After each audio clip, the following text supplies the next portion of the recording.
Return of कहानी पेश करते हैं एक और नई कहानी। तो चलिए शुरू करते हैं। माँ, तू हमारे साथ मुंबई चल।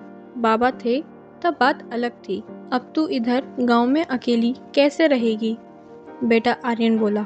दिल का दौरा आने से पति की अचानक मृत्यु हो गई थी। मैंने बहुत कोशिश की कि खुद को समझाने की।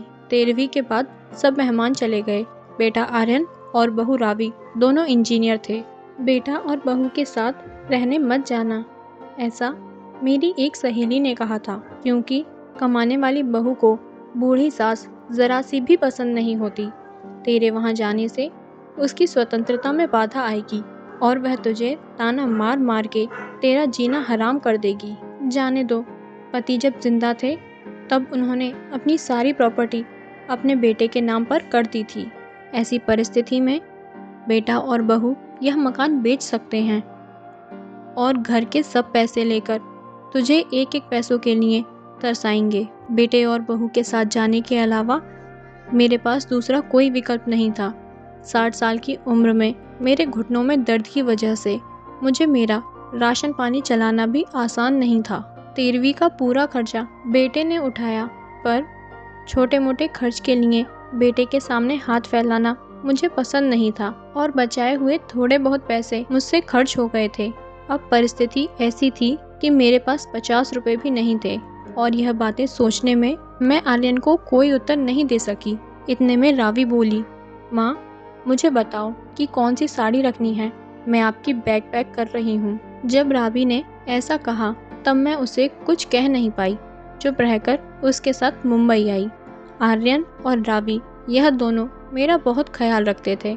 हम सब साथ बैठकर खाना खाते थे। उनकी याद नहीं आनी चाहिए, इसलिए दोनों मुझे बहुत खुश रखने का प्रयास करते। मेरा 7 साल का पोता शान तो दादी दादी करते हुए मेरे पीछे पीछे भागता था। मैंने उससे कोई भी चीज़ मांगी, वह मुझे तुरंत ला कर देता था। ये सब देखकर मेरे मन को बहुत शांति मिलती थी।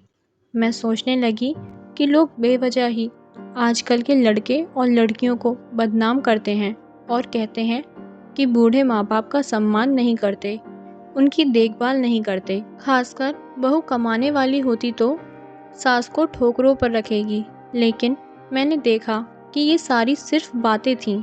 हर उंगली की तरह हर बहू सेम नहीं होती। आज सबने बाहर घूमने का प्लान बनाया था। हम सब मॉल में गए। उधर घूमते घूमते आर्यन और रावी एक दुकान में कुछ खरीदने के लिए रुके। मैं और शान थोड़ा आगे गए। आइसक्रीम की दुकान देखते ही शान बोला, दादी, मुझे आइसक्रीम खानी है। मेरे ऊपर जैसे बिजली ही गिरी, क्योंकि मेरे पास तो पैसे ही नहीं थे। इतने दिनों में कभी मुझे पैसे की ज़रूरत ही नहीं पड़ी। अभी क्या करें? मेरा उदास चेहरा देखकर शान वापस बोला, ले लो ना प्लीज़, माफ़ कर बेटा, मेरी पर्स मैं घर भूल गई हूँ। मेरे ऐसे बोलते ही शान मेरी तरफ एक अलग नज़रों से देखने लगा। उसको लगा कि आइसक्रीम नहीं लेनी है, इसलिए दादी बहाने बना रही हैं। पर मैं क्या कर सकती थी? मुझे खुद ही शर्म आ रही थी। मैं कैसी दादी हूँ जो अपने पोते को आइसक्रीम भी नहीं लेके दे सकती। हमने बाहर ही खाना खाया। रावी ने मेरे पसंद की काजू मसाले की सब्जी ऑर्डर की थी, पर मुझे वह पसंद नहीं आ रही थी। घर आने के बाद सबने थोड़ी देर टीवी देखी। आर्यन सोने गया। शान को क्या चाहिए और क्या नहीं, वह देखने के लिए रावी उसके रूम में गई। मैं भी मेरे रूम में सोने जा रही थी। तभी मुझे शान की आवाज़ सुनाई दी, मम्मी, दादी बहुत कंजूस हैं, तू ऐसा क्यों बोल रहा है? हाँ मम्मी, हम जब मॉल में घूम रहे थे तब मैंने दादी से आइसक्रीम मांगी तो वह कहने लगी कि मेरी पर्स घर पर भूल गई हूँ। यह अच्छा है क्या मम्मी, कंजूस दादी? शान, क्या है? दादी के बारे में ऐसे बोलने से पहले तुमने सोचा नहीं क्या? तेरी दादी इस वक्त कितनी दुखी हैं, तू समझ नहीं सकता। दादी को कितना दुख है। बेटा, दादी और दादाजी गांव साथ साथ रहते थे। तभी अचानक दादाजी हम सबको हमेशा के लिए छोड़कर चले गए। जिस व्यक्ति के साथ हम 24 घंटे साथ रहते हैं, साथ उठना बैठना खाना पीना हम साथ करते हैं, हम सब अपना सुख दुख बांट लेते हैं, वही व्यक्ति जब अचानक हमको छोड़कर चला जाता है तो कितना दुख होता है, तू अभी नहीं समझ सकता। सोच, अचानक तेरे मम्मी पापा तेरे से बहुत दूर गए, इतने दूर गए कि वह कभी वापस नहीं आए, तब तुझे बुरा नहीं लगेगा क्या? नहीं मम्मी, मैं तुम दोनों के बिना नहीं रह सकता, शान बोला। बेटा, फिर सोच कि दादाजी बिना तेरी दादी कैसे रहती होंगी। ऐसी परिस्थिति में वह अपना पर्स घर भूल गई होंगी।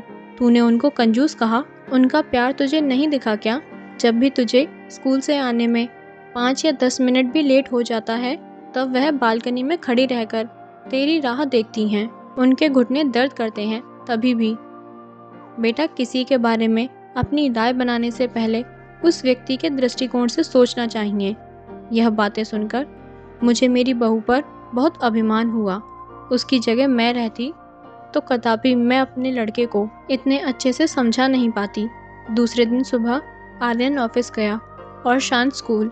रावी ऑफिस में जाते जाते मेरे हाथ में कुछ पैसे देने लगी। ये क्या है बेटा? मुझे पैसे की क्या ज़रूरत है? मैं बोली। माँ, किसको पैसों की ज़रूरत कब पड़ जाए कह नहीं सकते। आप मंदिर जाते हो, कभी दान पेटी में डालो, कभी शान कोई चीज़ के लिए जिद करे तो आप उसे वह चीज़ ले देना।